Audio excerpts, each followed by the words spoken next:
Hey guys, this video is 7 guinea pig cage mistakes, and it's a bit of a different one, but it's sort of in response to the sheer amount of research I've done lately into guinea pig cages for various videos. If you want to see some of those, I will pop a bunch in the description below. But when I was researching, I kept seeing the same mistakes, the same pitfall traps that people would fall into, or the same things that people would miss. And obviously buying a new cage for our guinea pigs is a big decision that we make, whether it's their first cage or we're looking for a cage upgrade. So if you are in the market for a new cage and you want to avoid these common mistakes, hopefully save time and money as well, then keep watching. And the first one, which I'm sure we're all aware of, is buying a cage that's too small. So this is partly the fault with the pet shops and the cage manufacturers who prioritize money over welfare of our guinea pigs, resulting in a lot of cages that are simply too small being produced and sold in shops. And unfortunately, a lot of new owners do get sold a cage that is actually too small for their piggies. It can be misleading when we've just bought our guinea pigs home and they are only 4 weeks or 6 weeks old and they look pretty small, and that cage looks a good size for them, when in actual fact they will grow quickly and they will grow out of a cage that's too small. So I will pop up the cage size recommendations, which is off the C&C Cages website, as a sort of rough guide to the sizes we need to be aiming for. And why people get persuaded into buying a cage that's too small is because the people selling those cages are forgetting why guinea pigs need a bigger space. There are 3 main reasons for this.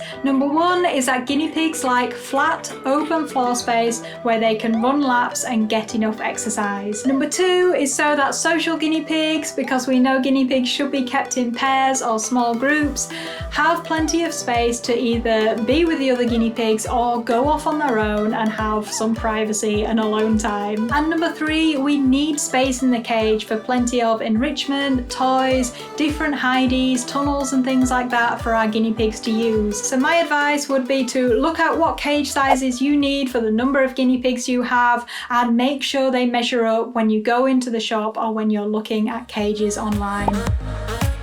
Mistake number 2 is a little bit related to number 1, as a lot of the cages you see in stores will be too small, but it's to not be sold a cage. And by this, I mean don't be persuaded by the people in the shop, whether you got their guinea pigs from there or not, that their cage is right for you and you should buy it at their price. So the exact same cage can be on one website for double the price it is on another, simply because it's on sale on that website, so you can get some really big discounts of 50% or more. Even if you think you've seen a cage that you like in a store, just take a note of the brand, the measurements, and go away and see what other options are available. This also relates to not buying guinea pigs on a whim. I know we all go into pet stores, we see them, they are so cute, so adorable, and we just want to bring them home straight away, but it's important to do our research on them, and their housing, the cage size they need is a big factor. So make sure you choose the right cage and you have it set up in advance,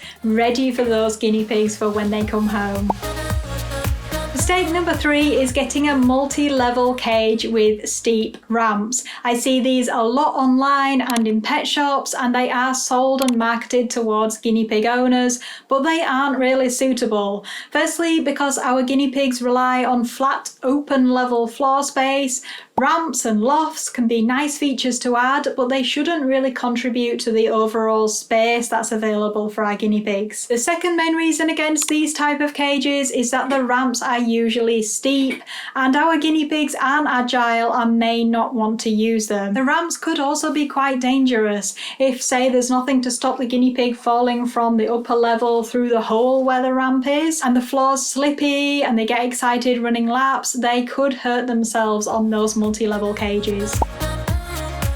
Mistake number 4 is not getting an expandable or an adaptable cage. Let's face it, guinea pigs are addictive. You start off with one, you quickly realize that they should be social and kept in pairs, so you get another one, then you see a really cute one and want to make it a trio, and eventually, for various reasons, you end up with 5, 6, even more guinea pigs. By this point, the initial cage you got for 2 of them is far too small, and your only option is to get rid of that one and get a whole entire new cage, which could obviously be quite expensive. Now, by getting cages that are modular, like CNC cages, or those cages that you can link together, like the KT Open Living or the Midwest Guinea Pig Habitat, we can expand our existing space and add to it, allowing for a bigger herd of piggies. And the modular CNC cages are great for adapting our cage for other reasons. Maybe you're moving house and where you'll keep your guinea pigs will be a different space and you need a different cage layout. Maybe you want to bring the cage up and have storage underneath, or maybe you want to modify the cage so that it's got a lid on it and it's safer around other pets.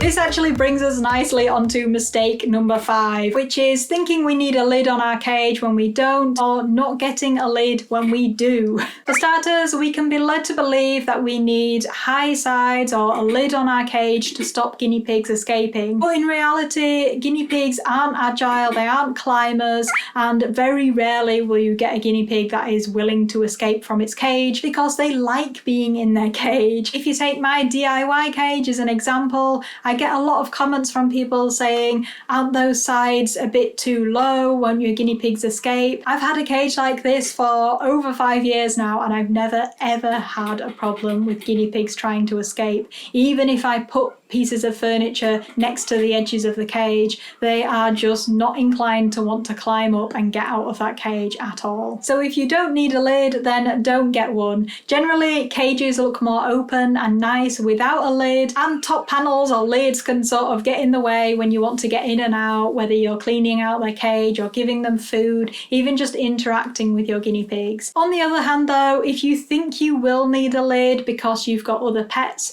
especially cats, then do make sure you get one. You can get add-ons for the Midwest and the KT Open Living. If you get more of a traditional cage, then obviously they are typically enclosed. Just make sure it's nice and secure and there's no way your other pets can get in there. Mistake number 6 is getting lured in by included accessories and thinking a cage with these is better value than a cage without. Unfortunately, most people will quickly realise that the cheap plastic food bowls and hideys are unsuitable or too small, and that the small included water bottles are leaky and poor quality. Also, chances are you'll probably want to replace them anyway just to get something that is a nicer design and looks better in the cage. So if a cage has got those accessories included, don't let that persuade you into buying that cage over another one that might be bigger and better quality. Mistake number 7 is not considering DIY cage options from the start. Just because it's a first cage or the thought of DIY is a bit daunting, then I would recommend you at least look into CNC cages as a possible option. If you can get the materials, building the cages themselves is super easy. You don't need anything more than measuring tape, something to score the plastic with, and tape to secure the sides into place. So if you've been steering clear of DIY options, then look into CNC cages. They are very cheap and don't take much to build at all. And these days you can actually buy pre-assembled CNC cages for a bit more than if you got the materials yourself, but they offer better value over traditional cages because of the space they've got. And if you want to go full on DIY or you've got someone to help you, I do have a video on building the cage behind me, which is a sort of modern IKEA style build, and was also surprisingly cheap and easy to do as well. So that is the 7 most common guinea pig cage mistakes. I really hope you found this video valuable. If you enjoyed it and you picked up some good tips, then please give us a thumbs up. Comment below to let me know what kind of cages you're thinking about getting for your own piggies. And if you haven't subscribed to the channel, then hit that subscribe button for more guinea pig content. I will put up that building your own IKEA style DIY cage, as well as my top top best indoor guinea pig cages of 2021 in the end screen now if you want to go and watch either of those. Okay guys, that's all from us. Thank you so much for watching and we will see you in the next one. Bye bye!